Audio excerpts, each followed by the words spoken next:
Welcome back to the course Engineering Chemistry, Lecture 2, Water and its Treatment. In the last class, we have seen about the softening of water. The softening of water is nothing but the process of removing harness producing salt from the water sample.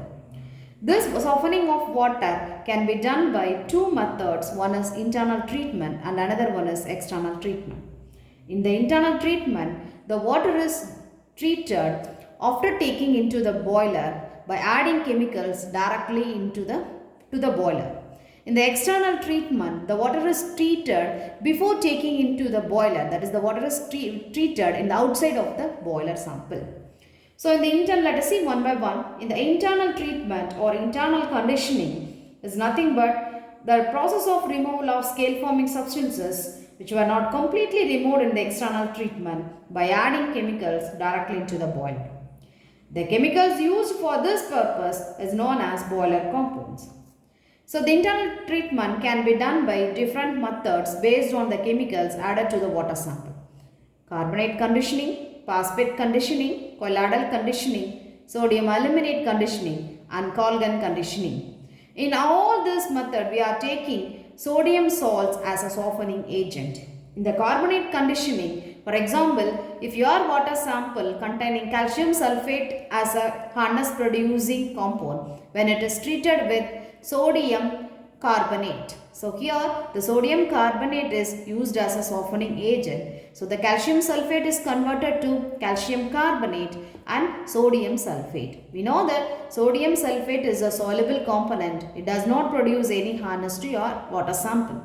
The calcium carbonate get deposited at the bottom as a precipitate and it is removed by filtration process. This type of conditioning is used for only low pressure boilers. So the scale forming substances can be treated by this method.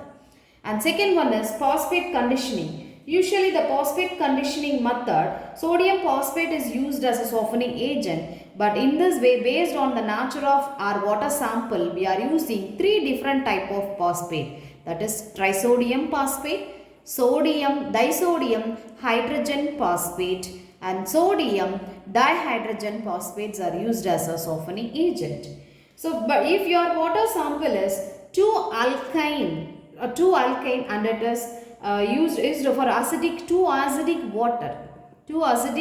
water, sodium phosphate is used as a softening agent. Disodium hydrogen phosphate is used if the water sample is weakly acidic, means that type of water is treated by adding disodium hydrogen phosphate. But if your water sample is more alkaline nature, that type of water is softened by using sodium dihydrogen phosphate. For example, if your water sample containing the calcium sulfate as a softening agent, when in the phosphate conditioning we are adding trisodium phosphate, that is Na3PO4. In this case, the calcium sulfate is reacted with phosphate, it is converted into calcium phosphate, that is Ca3PO4 twice plus 3 molecules of Na2SO4. Then, in this case, the calcium phosphate is get easily deposited at the bottom. The another case, among this two, the carbonate conditioning and phosphate conditioning, usually phosphate conditioning is better than carbonate conditioning. Because if you are taking this carbonate conditioning for the treatment of water, the sodium carbonate causes caustic embrittlement to the boiler. So in order to avoid this, we are usually taking phosphate conditioning for softening process. Then another case, the colloidal conditioning. That is, the scale forming substances can be avoided by adding colloidal conditioning agents like kerosene, agar-agar, gelatin. Such compounds are used. In this case, this type of conditioning is only suitable for low pressure boilers.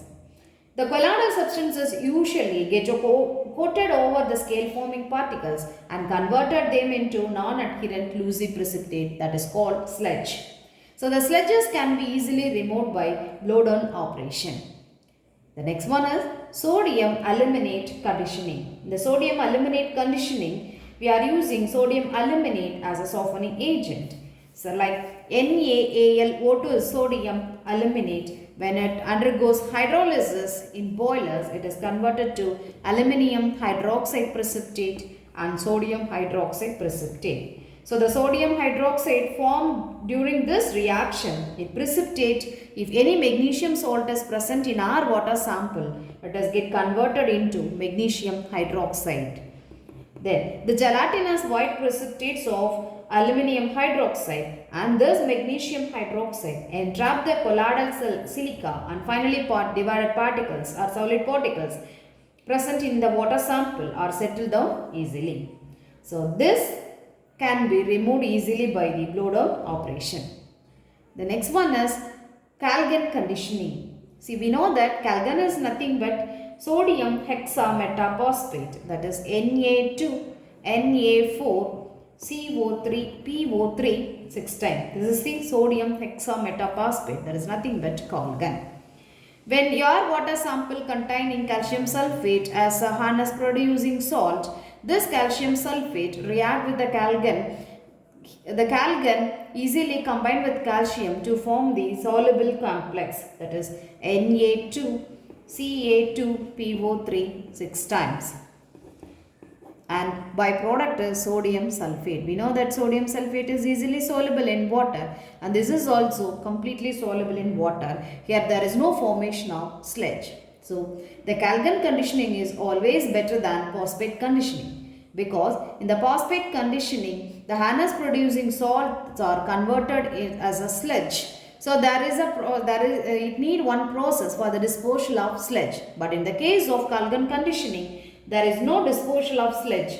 So here it is complete, the complex is completely soluble in water. So the Calgon conditioning is better than phosphate conditioning. Thank you.